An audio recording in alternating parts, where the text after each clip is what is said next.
Vamos lá, reflexão da oração. Amém? Ó, não volte envergonhado o oprimido, louve o teu nome, o aflito e o necessitado. Salmo 74, 21. Quem não entende a mensagem bíblica vive longe da presença de Deus e por isso não sabe os seus direitos e privilégios em Cristo. A missão da igreja é pregar as boas novas, contar a todos o que lhe pertence na fé. Em Jesus, o oprimido tem a garantia divina de que não haverá envergonhados. A esta bênção se estende ao aflito e ao necessitado. Agora todos eles podem louvar o nome de Jesus. O problema, número, em que aflige todas as nações, é o desconhecimento que os seus cidadãos têm do Evangelho. Essa palavra de origem grega significa boas novas. Quando uma pessoa aprende o que lhe pertence em Cristo, passa a viver vitoriosamente. Os governos gastariam menos com o sistema de saúde se incentivasse seu povo a procurar as igrejas onde a palavra de Deus é pregada na sua totalidade. Aleluia. Como os discípulos de Jesus fomos ordenados por ele a ir por todo o mundo para pregar o evangelho. Marcos 16:15.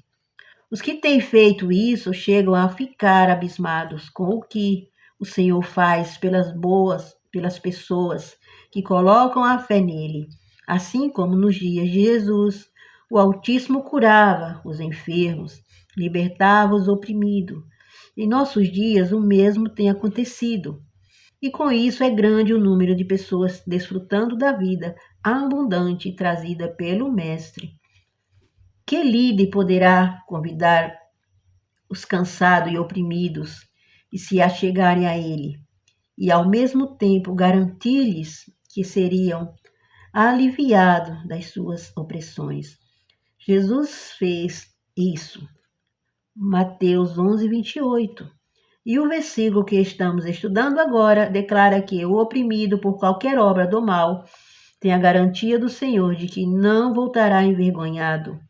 Ora, a honra do Altíssimo está em jogo, pois se houver um só que chamar ou clamar a Deus para se livrar de qualquer mal e não conseguir, a palavra terá falhado.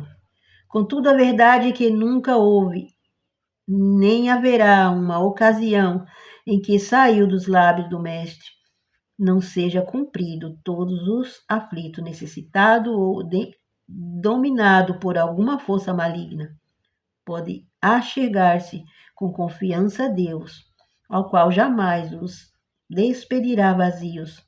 A nós cumpre ensiná-los e a fazerem isso com firmeza. Se você é uma pessoa que precisa de ajuda divina, está na hora de buscar o Senhor e ser abençoado. Todos os que hoje choram se referem a Jesus, o único caminho que leva ao Pai. Haverão de provar do amor celestial.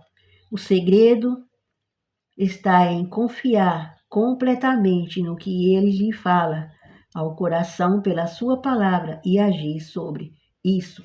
Que isso, assim o fizer, voltará com alegria para louvar a Deus e declarar em alto e bom som o que o Senhor lhe tem feito. Ele jamais deixará você voltar derrotado ou envergonhado. A vitória é a sua agora. Em nome de Jesus. Seja vitorioso onde quer que você esteja a ouvir esta mensagem. E você venha tomar posse da sua bênção, da sua cura, daquilo que você clama ao Senhor. Portanto, ele nos diz aqui, como no áudio anterior, no vídeo anterior, e foi relatado um testemunho, porque no intervalo de 3, 4 vídeos, eu coloco 1 ou 2 testemunhos, porque o testemunho, ele alcança vidas, ele alcança almas. É necessário colocarmos em prática o nosso testemunho, confessar ao mundo o que Jesus fez e faz nas nossas vidas. Porque muitos, eles recebem, mas eles não contemplam, eles não se achegam a testemunhar do que o Senhor fez ou faz. E é necessário testemunhar por quê? Porque através do nosso testemunho, nós alcançaremos almas. Almas serão libertas, serão curadas, transformadas, vidas transformadas. Através do quê? Quando a gente faz isso, meu irmão, nós somos pessoas que nos preocupamos com o nosso semelhante. Quando é que se preocupamos com o nosso semelhante? Tem várias formas de se preocupar. Milhões de formas, milhões, não é uma, duas, é milhões de formas, maneiras de se achegar a alguém para abençoá-lo. Porque o seu testemunho, ele fortalece a alma cansada, aquela que está temendo algo. Tem muitos testemunhos que a gente entra para a fé em propósito, em voto, mas tem muitos que não, como do Luiz Josué, está no vídeo anterior, o relato daquele homem que todos julgavam que ele era má, ele era carrasco, ele não era aquele bonzinho, aquele homem bonzinho que eu acreditava que ele fosse no decorrer daquela passagem onde eu me encontrava, onde eu tinha meu ponto de negócio. Então as pessoas, elas me induziam, eu percebia que elas me induziam a ficar como eles, distante daquele homem, para que eu não me aproximasse daquele homem, porque aquele homem era má, ele era ruim, era carrasco. Mas quanto mais eles falavam para mim, o meu pai, ele não é esse pai bonzinho, este avô não é este avô bonzinho, esse sobrinho, o sobrinho, todo tipo de parentesco, eles relatavam que ele não era aquela alma boazinha. Disse, para vocês ele nunca foi bonzinho, porque vocês nunca enxergaram nele nada, nenhuma bondade. Vocês nunca levaram o amor até ele. E o amor, o que é? Vocês nunca levaram o amor a ele. A senha, que no outro vídeo eu digo qual é a senha. Eu falei para a senhora no ponto do ônibus. Que senha, mulher, que senha é essa? Por são poucos as pessoas que eu revelei essa senha. Eu acredito que em decorrer de 15 anos, eu acho que para 2 pessoas. Ainda é muito, viu, irmãos? É muito. Porque é preciso, para você alcançar algo de Deus, que precisa o amor. Muitas das vezes não precisamos de voto nem propósito para sermos vitoriosos em alguma área das nossas vidas. Só precisamos de um ato. Colocar o amor em prática. E o que eu fiz naquele momento, naquela época, foi colocar Jesus à frente. E ali aquele homem, ele foi ganho. Ele foi para os caminhos de Deus. Ele se converteu. Mas era impossível para a família, para todo aquele povo que o rodeava, aquele homem, servir a Deus porque julgavam que ele era carrasco e má. Mas Jesus entrou, gente. Não fui eu que entrei naquele prédio, naquela casa, naquela família. Jesus me usou. Eu só fui um instrumento para que ele agisse ali. Então seja um instrumento. Se deixe levar por Cristo, meu irmão. Seja um instrumento na mão de Deus, aonde quer que você esteja, na dificuldade que você se encontra. É importante você abrir o coração e dizer, Senhor, me usa. Quantos benefícios eu colhi daquele senhor Luiz Josué. Quantos? E não precisei pagar nada, fazer nada para agradá-lo, porque muitas das vezes, meu irmão, vou confessar aqui em público, que nunca relatei a ninguém. Quantas vezes aquele senhor chegava para mim e vinha devolver o aluguel do prédio dele.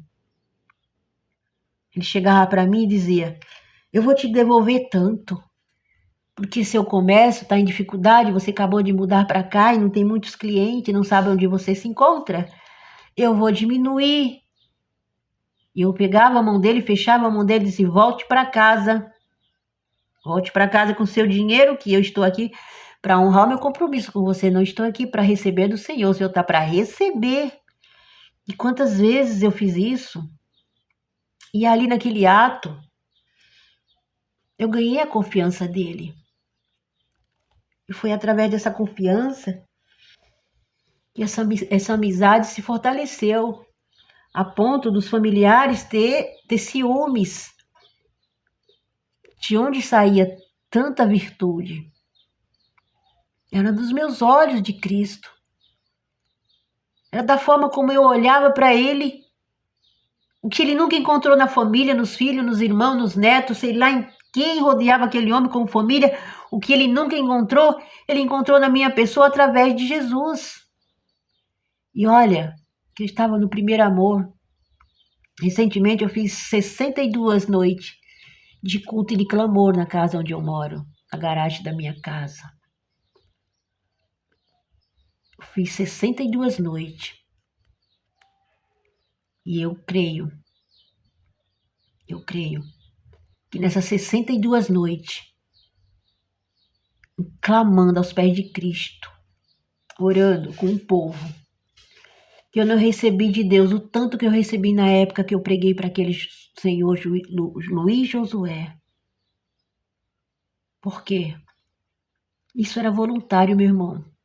Eu não tinha interesse no dinheiro daquele homem, no prédio dele, nos benefícios que ele poderia me dar, mais do que ele fez. Eu não tinha interesse nenhum. O meu interesse era só os olhos de Cristo. Como eu olhava para aquela alma, porque eu sabia, meu irmão, como aquela alma era importante para o reino de Deus. Então que essa mensagem fique no teu coração. Onde você se encontra, você que vai ouvir esta mensagem. Você não sabe como essa alma que te perturba, que te come teu juízo, que tira a tua paz, tira teu sono. Você não sabe como esta alma é importante para o reino de Deus. Mas, irmã, tu não sabe o que eu passo, tu não sabe o que esta alma faz para mim, ou isso ou aquilo. Não importa. São os seus olhos, são os olhos de Cristo que vai mudar todo o percurso da vida desta pessoa. Mas tu não sabe o que ele faz ou o que ele fez, não importa. Aquele homem da cruz que estava ao lado de Cristo quando ele foi crucificado, tinha 2 perversos, cometia maldade. Um, ele recusou a Cristo, mas o outro, ele disse: Mestre, Senhor, lembra-te de mim quando estiver no paraíso. E Jesus respondeu para ele, ali naquele momento de angústia, de dor e de sofrimento: ainda hoje estarás no paraíso comigo. Mas como assim? Ele não era bandido, ladrão, não matava, não roubava? Passou a vida inteira roubando, fazendo mal? E Jesus respondeu isso para ele? Pois é.